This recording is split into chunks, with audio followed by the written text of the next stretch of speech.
SIR ಪ್ರಕ್ರಿಯೆ ಮೂಲಕ ಈ ದೇಶವನ್ನ ಎಲ್ಲಿಗೆ ಮುಟ್ಟಿಸಲಾಗ್ತಾ ಇದೆ ಅನ್ನೋದು ಆತಂಕ ಮೂಡಿಸ್ತಾ ಇದೆ.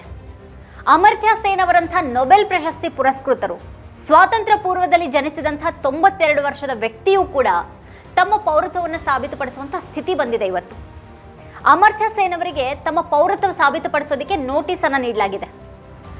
ಇದು ಚುನಾವಣಾ ಆಯೋಗದ SIR ಪ್ರಕ್ರಿಯೆ ಆಘಾತಕಾರಿ ಆಟದ ಪರಿಣಾಮ.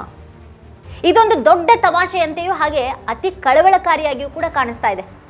ಭಾರತದ ಅತಿ ದೊಡ್ಡ ರಾಜ್ಯ ಮತ್ತೆ ರಾಜಕೀಯವಾಗಿ ಅತ್ಯಂತ ಪ್ರಮುಖ ರಾಜ್ಯವಾದಂಥ ಉತ್ತರ ಪ್ರದೇಶದಲ್ಲಿ ಬಿಡುಗಡೆ ಮಾಡಲಾದಂಥ ಮತದಾರರ ಕರಡು ಪಟ್ಟಿಯಲ್ಲಿ ಸುಮಾರು 3 ಕೋಟಿ ಹೆಸರುಗಳಿಲ್ಲವಾಗಿವೆ.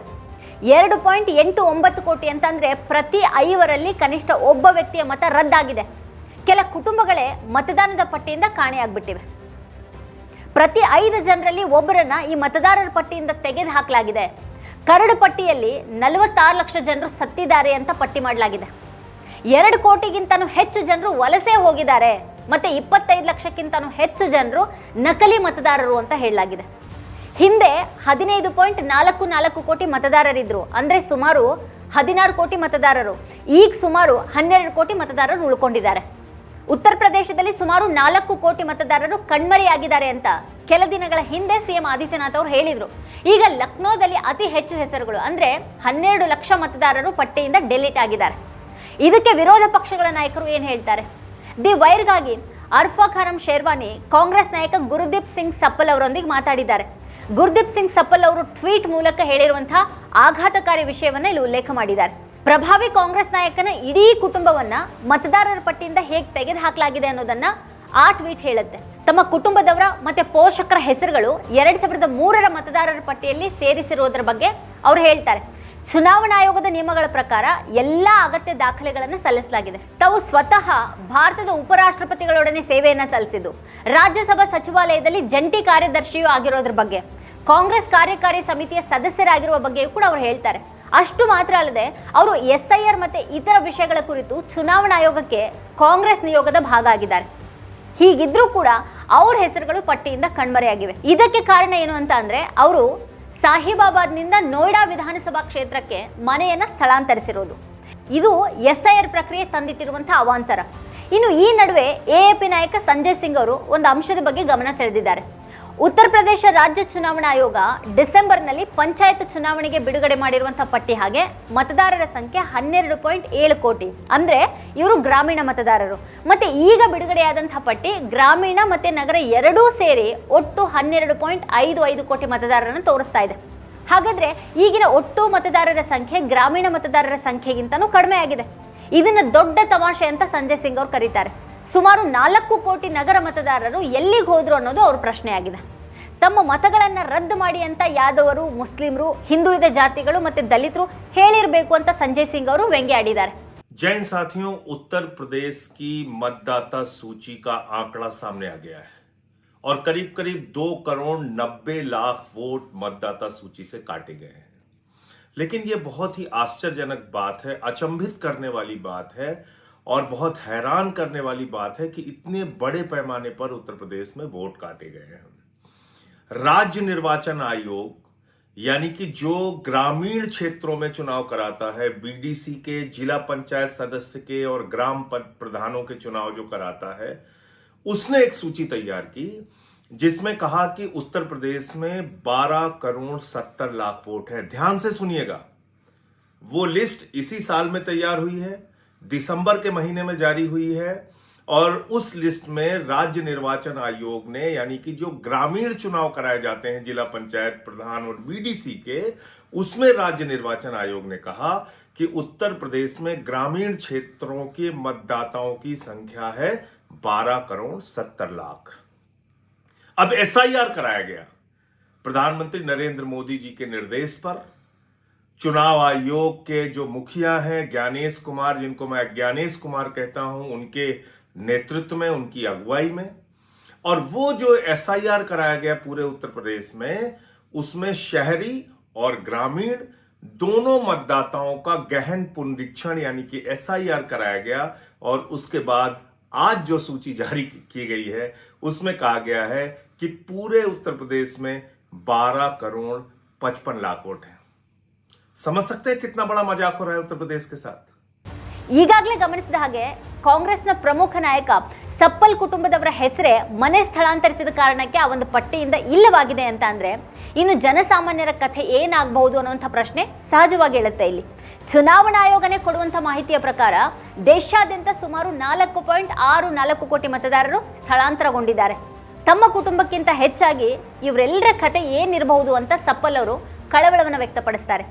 कल 1 करोड़ कुछ लाख लोगों का 1 करोड़ 40 लाख शायद बोला है चुनाव आयोग ने।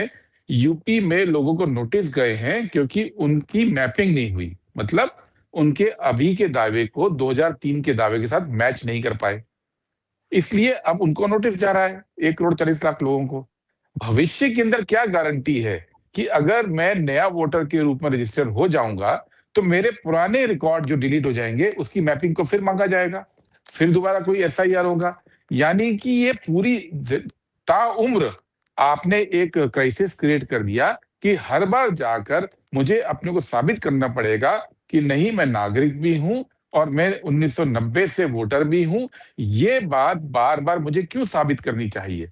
ये पहली बात है। और दूसरी बात इसमें एक और है अर्पा जी, कि चुनाव आयोग ने कल मेरे ट्वीट पे जवाब दिया कि आप जाइए फॉर्म 6 भर दीजिए, हो जाएगा। ಈ ರೀತಿ ಸ್ಥಳಾಂತರ ಆದವರ ಹೆಸರುಗಳನ್ನ ಹಳೆಯ ಸ್ಥಳದಿಂದ ಅಳಿಸಲಾಗುತ್ತೆ, ಆದ್ರೆ ಹೊಸ ಸ್ಥಳದಲ್ಲಿ ಸೇರಿಸಲಾಗ್ತಾ ಇಲ್ಲ. ಅವರು ಮತ್ತೆ ಹೊಸದಾಗಿ ಮತದಾರರು ಅಂತ ನೋಂದಾಯಿಸ್ಕೊಳ್ಬೇಕಾಗತ್ತೆ. ಇದು ದೊಡ್ಡ ಸಮಸ್ಯೆ ಆಗಿದೆ.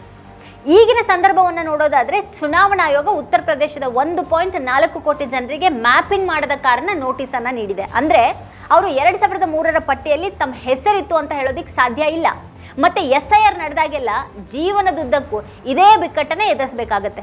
ಪ್ರತಿ ಬಾರಿಯೂ ಕೂಡ ಪೌರತ್ವ ಮತ್ತೆ ಮತದಾನದ ಹಕ್ಕನ್ನ ಸಾಬೀತುಪಡಿಸಬೇಕಾದಂತಹ ಬಿಕ್ಕಟ್ಟನ್ನ ಸೃಷ್ಟಿ ಮಾಡಲಾಗಿದೆ. ಫಾರ್ಮ್ 6 ಅನ್ನ ಭರ್ತಿ ಮಾಡಿದ್ರೆ ಹೆಸರುಗಳನ್ನ ಪುನಃ ಸೇರ್ಪಡೆ ಮಾಡಲಾಗುತ್ತೆ ಅಂತ ಸಪ್ಪಲ್ ಅವರಿಗೆ ಸ್ಪಷ್ಟನೆಯನ್ನ ಕೊಡಲಾಗಿದೆ.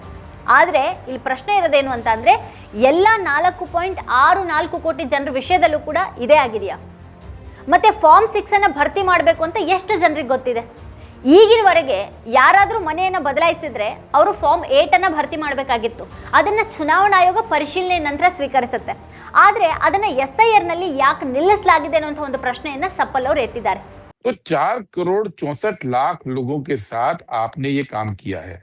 अब सवाल ये है कितने लोगों को ये मालूम होगा फॉर्म 6 भरना है। फिर फॉर्म 6 के अंदर आज जब मैंने डाउनलोड किया और मैंने उसको पढ़ा तो मुझे 2 चीजें बहुत खटकी। उसमें मेरे से एक एफिडेविट के रूप में अंडरटेकिंग मांगी जा रही है कि मैं लिखकर दूं कि मैंने आज से पहले कभी भी वोटर लिस्ट में नाम दर्ज करने के लिए एप्लीकेशन नहीं दी। ये मैं कैसे दे सकता हूं? मैं तो 35 साल से वोटर हूं लगभग। दूसरी बात उन्होंने कहा कि इस एफिडेविट में अगर आपने कोई गलत चीज दावा किया है तो आपको जो इलेक्शन के रूल्स हैं, रिप्रेजेंटेशन ऑफ पीपल एक्ट, उसके तहत 1 साल तक की सजा हो सकती है। यानी आप 4.5 करोड़ लोगों से ये कह रहे हैं कि आप गलत एफिडेविट दीजिए और उसी में आप उनको धमका भी रहे हैं कि आपको जेल हो सकती है। ये चीज गलती है। सवाल ये है कि जो एक प्रक्रिया आज तक थी चुनाव आयोग की कि अगर कोई व्यक्ति घर शिफ्ट करता था वो एक फॉर्म 8 भरता था, चुनाव आयोग एक्सेप्ट करता था उसकी वेरिफिकेशन के बाद, वो आपने SIR में क्यों बंद कर दिया? मेरा सिंपल सा चुनाव आयोग से ये सवाल है कि जो सिस्टम चला आ रहा था सालों से, आपने उसको बंद करके करीब 4.5 करोड़ से ज्यादा लोगों को आज आपने कंफ्यूजन की स्थिति में डाल दिया है। ವರ್ಷದಿಂದ ಜಾರಿಯಲ್ಲಿದ್ದಂಥ ವ್ಯವಸ್ಥೆಯನ್ನು ನಿಲ್ಲಿಸೋ ಮೂಲಕ 4 ಕೋಟಿಗೂ ಹೆಚ್ಚು ಜನರನ್ನ ಗೊಂದಲದಲ್ಲಿ ಕೆಡವಲಾಗಿದೆ. ಇಡೀ ಚುನಾವಣಾ ಆಯೋಗದ ವ್ಯವಸ್ಥೆನೇ ರಾಜಿ ಮಾಡ್ಕೊಂಡು ಹಾಗೆ ಕಾಣ್ತಾ ಇರುವಂತಹ ಪರಿಸ್ಥಿತಿ ಯಾಕೆ ಉಂಟಾಗಿದೆ ಅನ್ನೋದೇ ಪ್ರಶ್ನೆ. ಈಗ ಕೆಲ ಸಮಯದಿಂದ ಪರಿಷ್ಕರಣೆಗಳು ವರ್ಷಕ್ಕೆ 4 ಬಾರಿ ನಡೀತಾ ಇವೆ. ಇದನ್ನ ಸಾರಾಂಶ ಪರಿಷ್ಕರಣೆಗಳು ಅಂತ ಕರೆಯಲಾಗುತ್ತೆ. ಯಾರೂ ಕೂಡ ಅದನ್ನ ಯಾವತ್ತಿಗೂ ಆಕ್ಷೇಪ ಮಾಡಿಲ್ಲ. ಆಕ್ಷೇಪಣೆಗಳು ಇಲ್ಲಿ 2 ಕಾರಣಗಳಿಗಾಗಿ ಉದ್ಭವಿಸ್ತಾ ಇವೆ. ಮೊದಲನೇದಾಗಿ ಇದನ್ನ ಯಾಕೆ ಇಷ್ಟು ತರಾತುರಿಯಲ್ಲಿ ಮಾಡಲಾಗ್ತಾ ಇದೆ ಅನ್ನೋದು, ಹಾಗೆ ಎರಡನೇದಾಗಿ ಇದನ್ನ ಪೌರತ್ವಕ್ಕೆ ಲಿಂಕ್ ಮಾಡಿರೋದು. ಇಲ್ಲಿ ಪ್ರಶ್ನೆ ಏನು ಅಂತ ಅಂದ್ರೆ ಚುನಾವಣಾ ಆಯೋಗ ಇಡೀ ದೇಶದ ಪೌರತ್ವವನ್ನ ಯಾಕೆ ತನಿಖೆ ಮಾಡೋದಕ್ಕೆ ಬಯಸುತ್ತೆ ಅನ್ನೋದು. ಅದಕ್ಕೆ ಈ ಸಾಂವಿಧಾನಿಕ ಹಕ್ಕಿಲ್ಲ, ಕಾನೂನು ಇಲ್ಲ.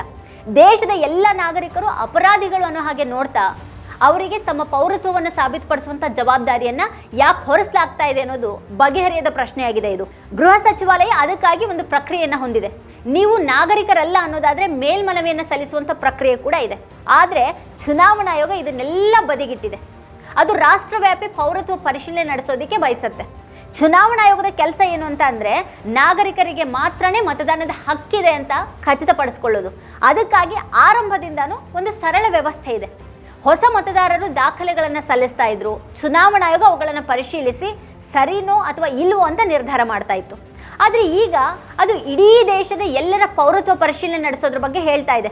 ಚುನಾವಣಾ ಆಯೋಗ ಯಾರದೇ ಪೌರತ್ವವನ್ನು ಕಸಿದುಕೊಳ್ಳೋದು ತನ್ನ ಗುರಿಯಲ್ಲ ಅಂತ ಸುಪ್ರೀಂ ಕೋರ್ಟ್ಗೆ ಹೇಳಿದೆ. ನಾವಿದನ್ನು ಮತದಾನದ ಅಧಿಕಾರದ ಮೂಲಕ ಮಾತ್ರನೇ ಮಾಡ್ತಾ ಇದ್ದೀವಿ ಅಂತ ಹೇಳ್ತಾ ಇದೆ.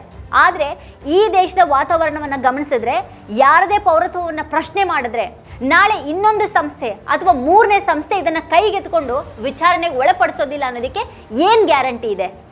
ಸಪ್ಪಲ್ಲೆತ್ತುವಂಥ ಈ ಪ್ರಶ್ನೆ ನಿಜಕ್ಕೂ ಗಂಭೀರವಾಗಿದೆ. ವೀಕ್ಷಕರೇ, ಕುರಿತು ನೀವೇನು ಹೇಳ್ತೀರಿ? ನಿಮ್ಗೇನು ಅನಿಸುತ್ತೆ? ಏನು ಅಭಿಪ್ರಾಯ ಇದೆ? ಅದನ್ನು ವಿಡಿಯೋದ ಕೆಳಗಡೆ ಕಮೆಂಟ್ ಮಾಡಿ ನಮಗೆ ತಿಳಿಸಿ. ಇದೇ ಹೊತ್ತಿನ ಸ್ಪೆಷಲ್ ನೋಡ್ತಾ ಇರಿ ವಾರ್ತಾಭಾರತಿ. ನೀವಿನ್ನೂ ವಾರ್ತಾಭಾರತಿ ಯೂಟ್ಯೂಬ್ ಚಾನಲನ್ನು ಸಬ್ಸ್ಕ್ರೈಬ್ ಮಾಡಿಲ್ಲ ಅನ್ನೋದಾದರೆ ಈ ಕೂಡಲೇ ಸಬ್ಸ್ಕ್ರೈಬ್ ಮಾಡಿ, ಹಾಗೆ ಪಕ್ಕದಲ್ಲೇ ಇರುವಂಥ ಬೆಲ್ ಐಕಾನ್ನ ಪ್ರೆಸ್ ಮಾಡಿ ನಮ್ಮನ್ನು ಪ್ರೋತ್ಸಾಹಿಸಿ.